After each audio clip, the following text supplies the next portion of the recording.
right. So this week is a continuation from last week's lesson, seeing as we did not get last week's lesson done. I know, you're all shocked and stunned. So, our filter verse again is 1 Corinthians chapter 10, verse 11. 1 Corinthians chapter 10, verse 11. And it says, "Now all these things happened unto them for ensamples, and they are written for our admonition, upon whom the ends of the world are come." Right? So again, our filtering that we're looking at as we look through Saul and Jonathan and Abner and Ishbosheth and David and all that we're going through is that these things are examples, right? And they're written for our own admonition there, okay? So keep that in mind as we look at these things. So last week, we did get to cover how Saul and Jonathan are now dead, right? Everything that Saul had worked for, everything that Saul had planned, everything that Saul had connived and trying to kill David to make sure that Jonathan would be the next heir, all of it is blown out of the water and everybody's dead, right? So we talked about how things in our lives change quickly. We talked about the Amalekite that went to David and said, "Yeah, I'm the one that killed Saul." And David ended up killing him because, well, he touched the Lord's anointed. Don't do that, right? And we talked about how when acting according to how we think people want us to act, right, that doesn't always go how we plan it to go, right? We talked about how David shows a pattern in 2 Samuel chapter 2 of how he inquires of the Lord, right? And then not only does he inquire of the Lord, but he does what the Lord tells him to do, which is a huge difference from where we came from with Saul. Where Saul didn't inquire of the Lord, Saul did stuff. Some of it was blessed by God. And when God told him to do stuff, he was, well, I did it, right? See, look. But he didn't actually do what God wanted him to do. So we talked then about David's patience and how patience is part of our Christian growth, right? We read in Romans 15, add to our faith, virtue, knowledge, temperance. Actually, that's in 2 Peter, chapter 1. That's right. I got to write that note down still. Chapter 1, not chapter 2. Right? Temperance, then patience, right? Patience, godliness, brotherly kindness, right? And these things are not, boxes that we can check where we go, okay, I've got faith taken care of, now I move on to virtue. I've got virtue taken care of, now I move on. It's a cycle. It's a cycle. Chuck? They're kind of interdependent, and I think faith is the kingpin. Yep. Because we can't do any of it without Christ. In your mind, if you live that God is walking with you, Mm-hmm. that he keeps his promises, that he cares for you like a sparrow, Yep. that things you or your flesh or you might want, if God brings it about, then it is yours. But if you go and by your own devices, there's no patience in our own devices. Right. But if you call it wait on God, right? Exactly. It's not that you do nothing. I mean, what he called Jethro while he was thrashing, right? I mean, most of the time he calls people that are busy doing something else and really are inclined for the other. Right, exactly. Elisha is a good example of that. He's plowing a field. Elijah walks by, throws his cloak on him, and he keeps going. And Elisha's like, wait, what happened? I was just minding my own business, not bothering anybody. And now I've got a whole new vocation going on here, right? So there's those things there. But it's like Chuck's pointing out, they circle back on each other and then they all grow, right? You know, the more hope that you have, the more faith that you have, the more virtue, the more patience that you're waiting on God, the more experiences, in another verse that it talks about, right? These things all kind of grow and you get bigger and bigger and bigger, or at least that's the plan, right? Okay, so we talked about that. And then how David finally made it to be king over Israel. And we talked about how him not forcing the issue, but actually like Chuck pointed out, waiting on God to bring this to pass. And then even then, he didn't get it right away. And we'll talk about that a little bit as well. So we're going to start off then in 2 Samuel chapter 8. Because I want to circle back to a little bit and get to Abner. Because he's an interesting cat. 2 Samuel chapter 2, verses 8 through 11. But Abner the son of Ner, captain of Saul's host, took Ishbosheth the son of Saul, and brought him over to Mahanaim, and made him king over Gilead, and over the Asherites, and over Jezreel, and over Ephraim, and over Benjamin, and over all Israel. Ishbosheth, Saul's son, was 40 years old when he began to reign over Israel, and he reigned 2 years, but the house of Judah followed David. And the time that David was king in Hebron over the house of Judah was 7 years and 6 months. Okay, and we briefly mentioned this last week about how Abner is still part of the story, right? Remember, who was Abner? Do we remember who Abner was? He was Saul's general, okay? So, as Saul's general, your king is dead. As Saul's general, your army is wiped out. But you're still alive.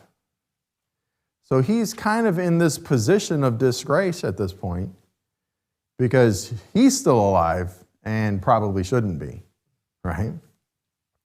So he then,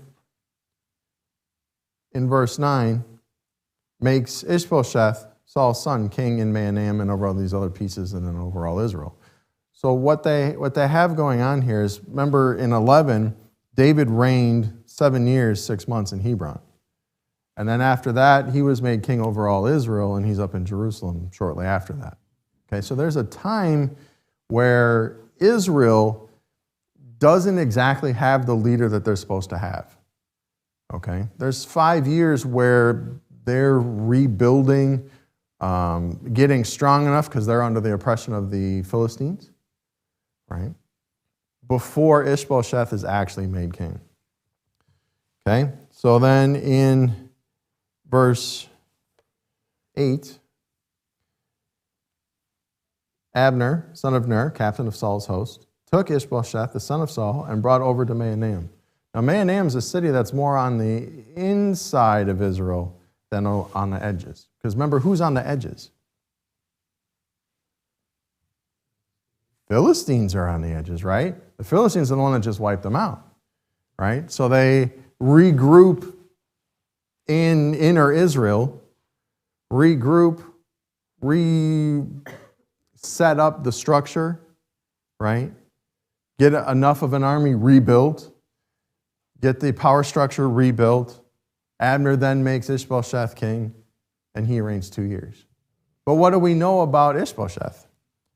Is he actually running things? Do you remember? Say it out loud, Stephanie.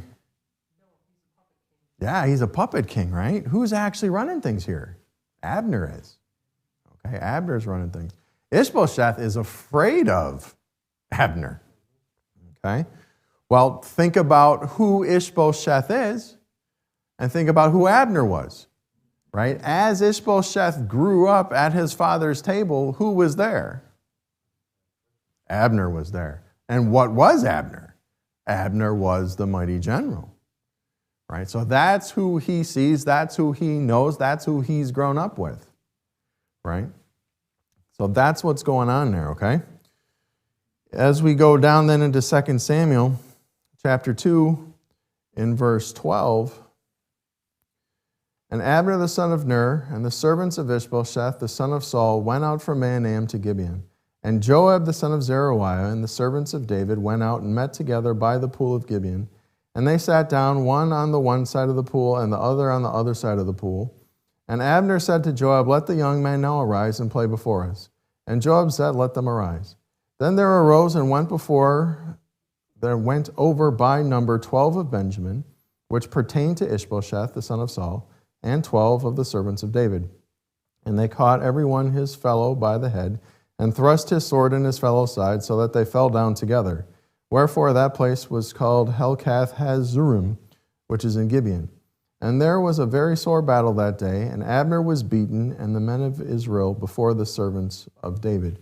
Okay, and so now as we progress through this, this is the first battle, and it goes all the way down through 32, right? Because then after this, the whole armies start to go after each other, and that's what's happening there. So this is the first battle between Abner and Joab under David's reign, okay? And in verse 30, we find out, after Joab returned from following Abner, and when he had gathered all the people together, there lacked of David's servants 19 men in Azahel. So 20 of David's men died during this skirmish here, okay?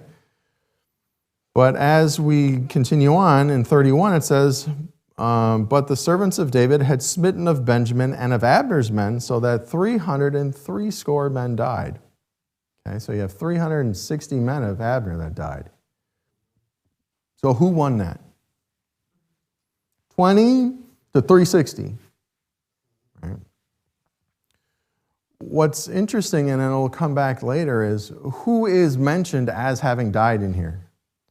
At the end of verse 30. Asahel died. Who's Asahel? Joab's brother, right? Asahel is Joab's brother. Okay, so this incident sets off things that come into play later, because remember, Joab doesn't let this go, right? Joab takes this personally. Joab takes the revenge, right? Lets the bitterness, lets the wrath build up, and then it takes revenge. And in the end, that's one of the instances that ends up costing Joab his own life once Solomon takes reign, right? Because David's like, he killed Abner, and he kills Amasa later on out of jealousy, bitterness, anger, whatever you want to put in there, and kills those two righteous men. And David's like, don't let him get away with that. And Solomon ends up having Joab killed. Okay? So it's little things. I mean, to Joab, it's a big thing, right? But it's those decisions that get made that set the course for years later, right? And affect things years later. So as we live our lives, what does that tell us?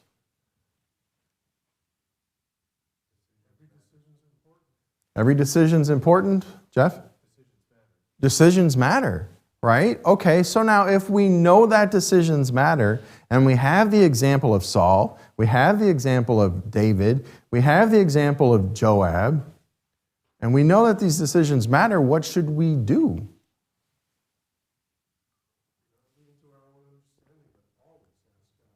Always ask God, right? No, it's not. It's not in our nature to ask God, is it? We're like, wow, this is easy. We can take care of this. I don't need to ask the oracles of God for this one, right? No, right? Chuck.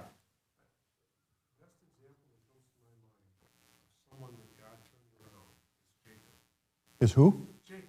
Jacob? Okay. I mean, if there was ever anybody that you didn't particularly care for, Yeah. in terms of how he manipulates things. Sure. But near the end of his life, they're starving. There's food in Egypt. His And he son, asks, who's should I go? is in Egypt. And what does he do at Beersheba? It says he made an offering, and it said God answered him. We don't know what he asked God, Yeah. but I suspect, because I think God's answer was something like, it's okay to go down there. Mm-hmm. I can't imagine myself, that would be a work of God. If I was humble enough where I didn't just say, I know God wants me to go down there, I wouldn't even ask him. Yeah. I'm sure of that. I might because of what I'm saying right now, because I know these examples, right? Yeah. That's the only reason. Yeah. You brought up an interesting word there. If I humbled myself, if I was humble enough to ask, well, what does God want? Right? Think about, you mentioned Jacob. Think about Ahab. Ahab was a huge idiot. But right at the end, God tells him, look, I'm going to wipe you out, dude. And he does an about face with that. And God goes to the prophet. I forgot the prophet at the time. He's like, look how he humbled himself. So I'm not going to bring it about in his time. I'm going to bring it about in the son's time. Right? What is God looking for from us? Right? Be humble enough to ask. Be humble enough to ask, and then obey. Right? Then obey. Because we all know who knows more, God or us. But yet, we lean onto our own understanding. And we expect things to go well. Funny when it doesn't turn out that way. Right? 2 Samuel chapter 3, verse 1. Now there was long war between the house of Saul and the house of David, and David waxed stronger and stronger, and the house of Saul waxed weaker and weaker. So this war that's going on takes about 2 years, right? From the time that Ishbosheth starts to reign up until the time where the kingdom gets translated into David's control once Abner is dead and Ishbosheth is dead. Right? In 2 Samuel chapter 3, verses 7 through 10, we have the issue of the concubine that gets brought up. Saul had a concubine in verse 7 whose name was Rizpah, the daughter of Aiah. And Ishbosheth said to Abner, wherefore hast thou gone in unto my father's concubine? Then was Abner very wroth for the words of Ishbosheth, and said, am I a dog's head, which against Judah do show kindness this day unto the house of Saul thy father, to his brethren, and to his friends, and have not delivered thee into the hand of David, that thou chargest me today with a fault concerning this woman? So do God to Abner, and more also, except as the Lord hath sworn to David, even so I do to him, to translate the kingdom from the house of Saul, and set up the throne of David over Israel and over Judah from Dan even to Beersheba. And he could not answer Abner a word again because he feared him. Right? What happened there? Is what Abner did right? No, it wasn't. No, it's not right. So Ishbosheth rightly confronts him. Right? And then what? Abner did not take it well. Nope. So who does Abner think he is? In a sense, king, right? He's the one that's running the show. He's the one that's controlling the puppet. You shut up and sit there. Who's the one that's keeping you on the throne, pal? Right? It's me. If it wasn't for me, you wouldn't be here. And David would be ruling. Thank you very much. Don't talk to me again. Right? And Ishbosheth is like, okay? What's interesting then is if we go down to verses 17 and 18, 17 says, and Abner had communication with the elders of Israel, saying, ye sought for David in times past to be king over you. Now then do it. For the Lord hath spoken of David, saying, by the hand of my servant David I will save my people Israel out of the hand of the Philistines and out of the hand of all their enemies. What did Abner just say?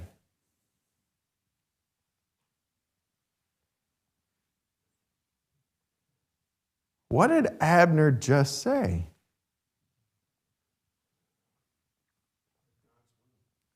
God's with who? That God's with Abner? 17 and 18. Ben. Okay, Abner's saying, don't follow Ishbosheth, follow David. Why? Oh, because he knew that was God's will. Right, look at verse 18. Where did 18 go? For the Lord hath spoken of David, saying, etc., etc., etc. Right? So what did Abner know? That David was supposed to be in charge. Why did he set up puppet king? Ben? Because then he would be in charge. But how's that going for him? How's that going for him? He's already been stomped on by David and Joab and his men, right?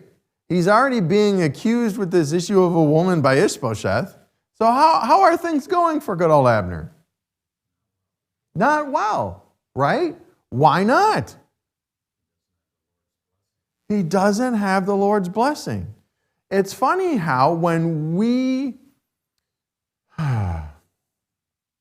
aren't doing what God wants us to do, that we're surprised when things don't work out well. Right? Abner knows the will of God. He says he knows it right there. But yet, for the last 5-7 years, he's been acting contrary to God's will. And he's surprised, Jeff. It's not always just that, okay, it doesn't work out well, because sometimes there just are struggles, because Satan's fighting against you trying to do God's will. Sure. But you have if you look at, just kind of reading between the lines and all there, the stress that Abner is under trying to keep this thing that is contrary to God's will rolling forward. Yep. Okay, so it's not just that there's controversy, there's not just that there's difficulty, but there's just the stress and this constant battle to Keep all the make plates it spinning, work. yeah. Exactly. It's okay, well, I know God's not in this, but if I spin the plates fast enough and I keep moving, All right. I might keep this going for a little while. Exactly. Psalm 127.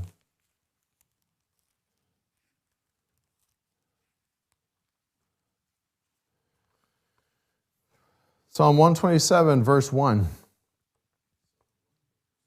Psalm 127, verse 1. Except the Lord build the house, they labor in vain that build it. Except the Lord keep the city, the watchman waketh but in vain. Right? Except the Lord build the house. So what's Abner doing? Is he building the house on his own, or is the Lord building his house? Right? If we look at David then, is the Lord building David's house, or is David building David's house? Right? And we can see, because it says, as David waxed stronger and stronger, Abner waxed weaker and weaker. Right? So who's building whose house there? Right? Okay? It's interesting, the thing that we do when we obey the word of the Lord, or the commandment of the Lord, as it's phrased here, when it's convenient. Right? It's convenient for Abner to try and take control, to try and put this puppet in place. But then as it's not working out, he's like, I'm going to go to David's side now, and I bet you David and I will get along fine, right? And I'll be in some sort of position over there, and we'll be all right. Okay? So he's trying to play both sides. He realizes this one side isn't working because, that's not what God really wanted. I know that. He knows that. So we're going to go over there now. And so long, Ishbosheth, good luck to you. Have a nice life. Right? So when it's convenient for us, that's when we decide to obey God's will. Okay? As we move on, Chuck, go ahead. In this situation, though, it's clear from what you read, verse 18, that Saul knew, Abner knew. Yeah, Abner He knew. already knew. Yep. But in our lives, sometimes we don't know. Like, should I take that job? Should I start that business? Yeah. And we know the things that God says. Yeah. I mean, He blesses diligence. Mm-hmm. Yep. He blesses diligence. He blesses faith. He blesses trust. Brings you down. Yeah.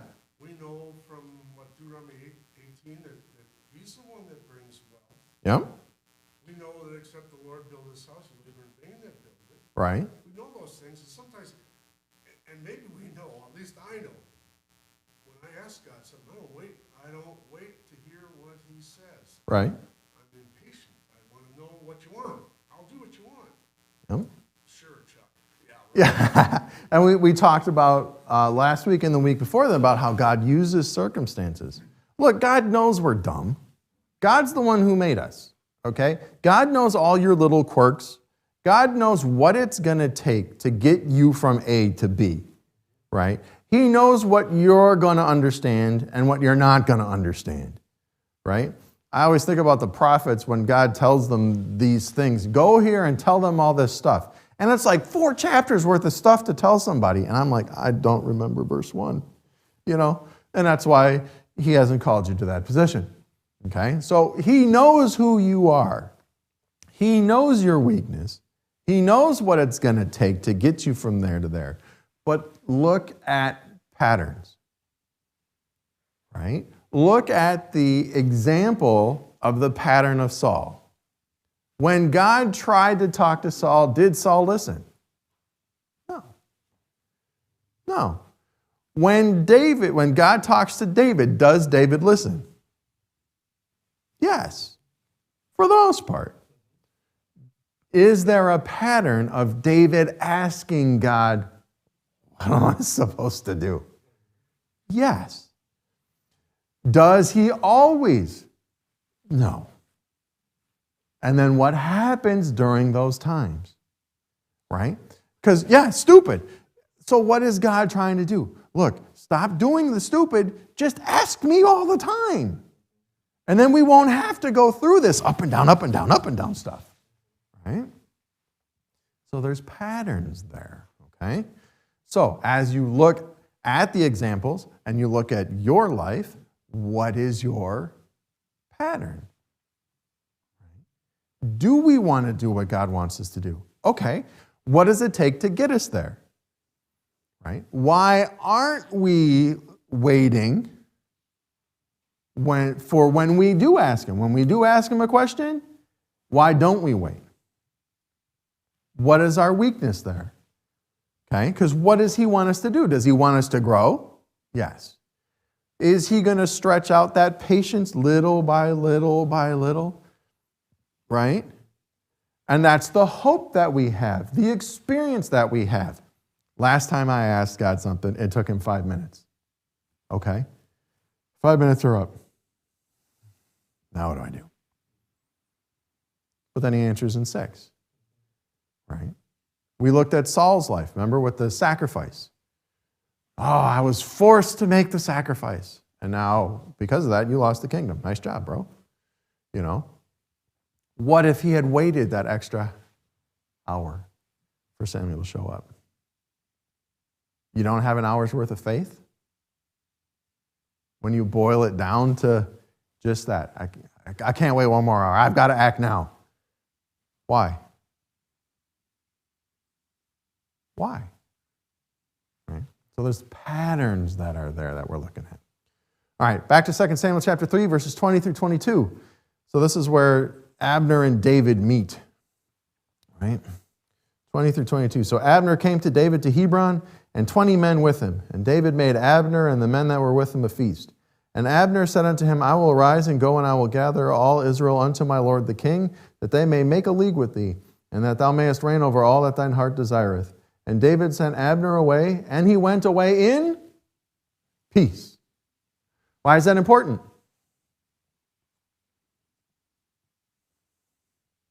Jeff. A lot of pieces. One of them just that David's not fighting to build his own kingdom. He's letting God do it. He's like, hey, Abner came. He came, under a white flag of truce or whatever. Mm-hmm. He says this, and David says, okay, go and do that. I'm not going to fight and struggle over it. Right. But it's also important because it impacts with Joab and Abner eventually receiving the result or consequence of his poor decisions of not seeking the Lord in the past, because had he sought the Lord and said, okay, God wants David to be king, I won't set up the puppet king, he never would have had the battle where he ends up killing Asahel and also, Right. It's all, we make our own bed. yeah, right? It's all those little puzzle pieces that fit together that go, I'm doomed. Now what do I do? Right? But what's that end word there is peace, right? So if we remember going back to David and Saul, did David hate Saul? No. Right? Does David hate Abner? No. Right? So these are the people, Saul and Abner, that have been chasing him around all of Israel for the last years.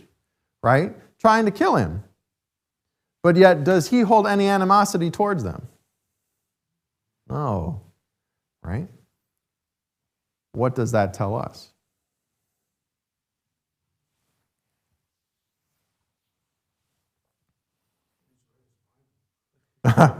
Well, that's an interesting statement to make. Chuck said that he read his Bible. That's an interesting statement to make as we progress through to David here in a little bit. But how are we supposed to act towards people who don't necessarily like us? People of the world who don't necessarily like us. Who's acting there?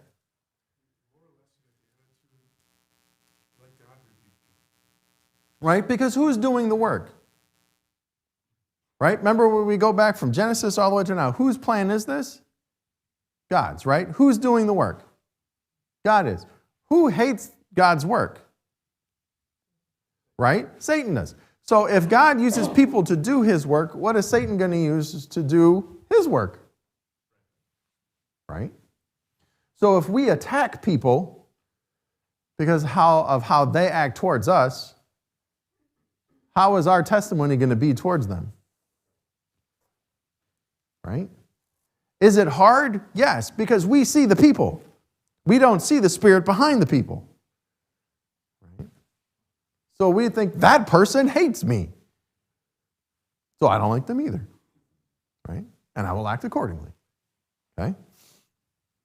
What's interesting then is you talked about how David, mentioned how David read his Bible, right?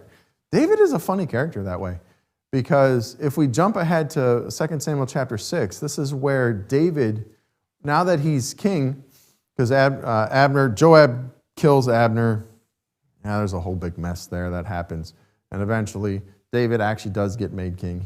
He ends up taking over Jerusalem, and he's thinking, you know what, the ark, I'm going to bring up the ark, okay? So in 2 Samuel, so we're going to skip a huge chunk because that's the time we have. But in 2 Samuel chapter 6, verses 3 through 5, we see that his idea is to bring the ark back to Jerusalem. And they set the ark, 2 Samuel chapter 6, verse 3, and they set the ark of God upon a new cart and brought it out of the house of Abinadab that was in Gibeah. And Uzzah and Ahio, the sons of Abinadab, drave the new cart. And they brought it out of the house of Abinadab, which was at Gibeah, accompanying the ark of God. And Ahio went before the ark. And David and all the house of Israel played before the Lord on all manner of instruments made of fir wood, and even on harps, and on psalteries, and on timbrels, and on cornets, and cymbals. Right? And there's a lot of going on, okay? So, bringing up the ark. Did any red flags go off in your head? They should have used the staves, right? If we look back at Numbers, Genesis, Exodus, Leviticus, Numbers chapter 4.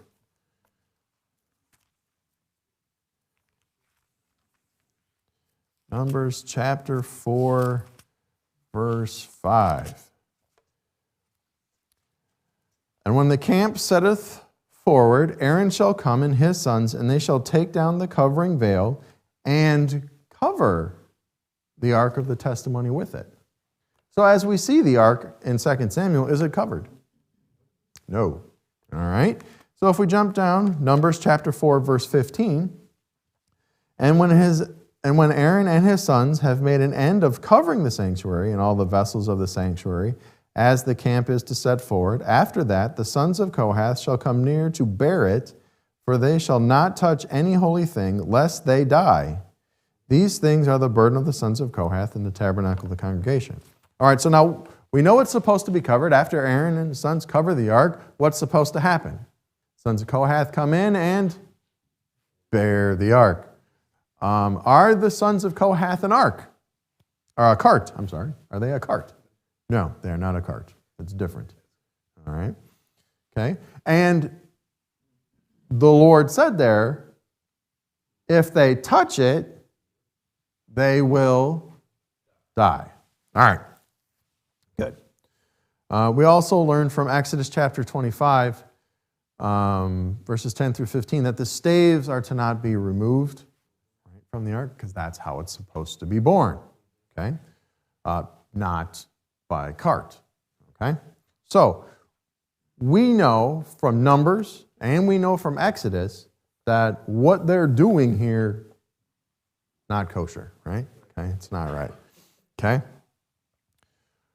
What we see then happening in 2 Samuel chapter 6, verse 6, is when they came to Nachon's threshing floor, Uzzah put forth his hand to the ark of God and took hold of it, for the oxen shook it. And the anger of the Lord was kindled against Uzzah, and God smote him there for his error, and there he died by the ark of God. And David was displeased because the Lord had made a breach upon Uzzah, and he called the name of the place Perez-Uzzah to this day. So what happened there? Why is David displeased?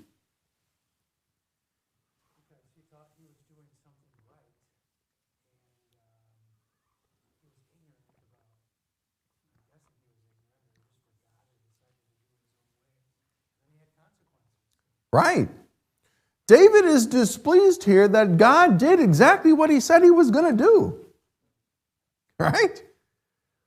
Now, Chuck made an interesting point about how David must read his Bible.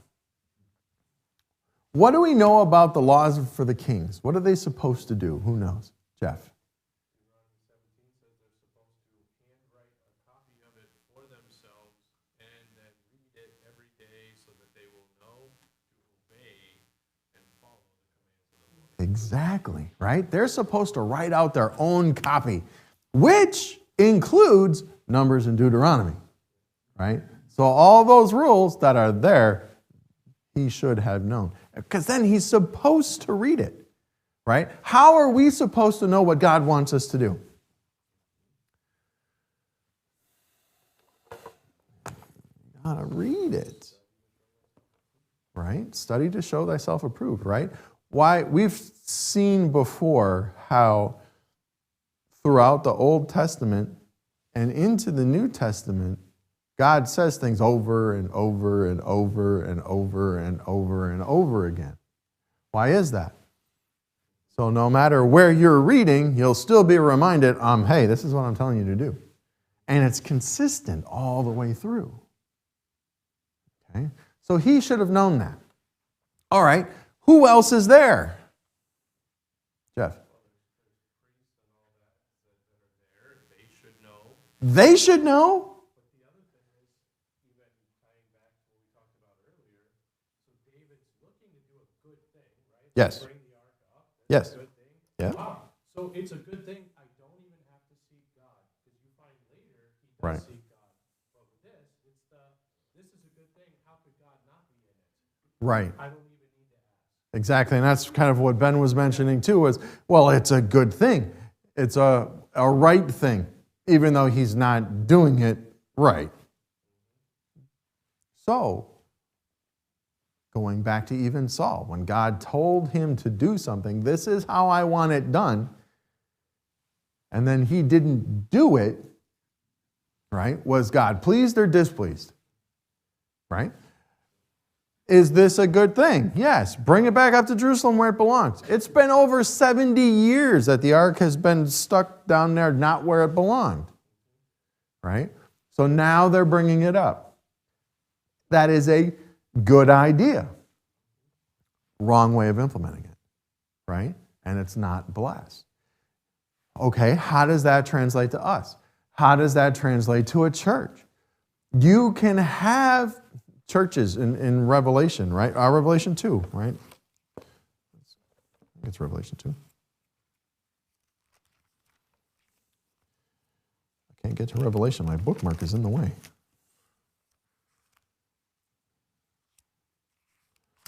Revelation chapter 2. Yeah, verses 1 through 5. Church of Ephesus, right? Verse 2. I know thy works, and thy labor, and thy patience, and how thou canst not bear them which are evil, and thou hast tried them which say they are apostles and are not, and hast found them liars, and hast borne, and hast patience, and for my name's sake have labored, and hast not fainted. Right? These are all good things. You're working so hard. Nevertheless, I have somewhat against thee, because thou hast left thy first love. Right? Sometimes we get so busy doing work for God that we think is for God, but it's not the work of God. Understand the difference there? We can do things that we think God would like, but he didn't tell us to do it. Right? Just like he told David. David's idea was to build God this temple exceeding magnifical. Right? And Nathan's like, yeah, go ahead and do it, man. That sounds like a good idea to me. And then God goes and says, not David. Right? Good idea, wrong person. Right? Good idea, wrong person. In our example in 2 Samuel 6, good idea, wrong way of doing it. I did not tell you to do it that way. Right? So you have to have the right method and the right people doing it for God to bless that. Jeff and then Chuck. That whole cart thing, it really, God's judgment came on those who should have known better and should have sought it. Because the Philistines picked the ark up, put it on a cart, sent it back, nobody died. Right. Exactly. They touched it, they moved it around, put it on a cart, Yeah. all's well. Yep. Because God didn't tell them. Right. God didn't tell them. God's people who had his word should have known what it said. It's kind of the officer, I didn't know that was the law. Right. But that's on you. It is. Interesting there in 2 Samuel 6 there, how many people are there? There's 30,000 choice people that are there. Nobody knows anything? Really? Nobody says, wait. Yeah. Nobody says wait. Why? Well, because the king must know. Right? The spiritual leader must know. Really? I want to check that. Chuck, and then we got to be done. Somebody there that knew but was afraid to instruct David. Uh-huh. There's probably all kinds of sins going on. And it cost Uzzah his life. You know, the Gospels advise us to worship God in spirit and truth. Worshiping God is a good thing. Got to do it the right way. In truth, we're talking about the words that I speak. Right? Yep. And so, you know, and I believe that if David had asked God, that he was doing probably what God wanted. But if he had asked God, I think God probably knew he was ignorant, hadn't been reading the law.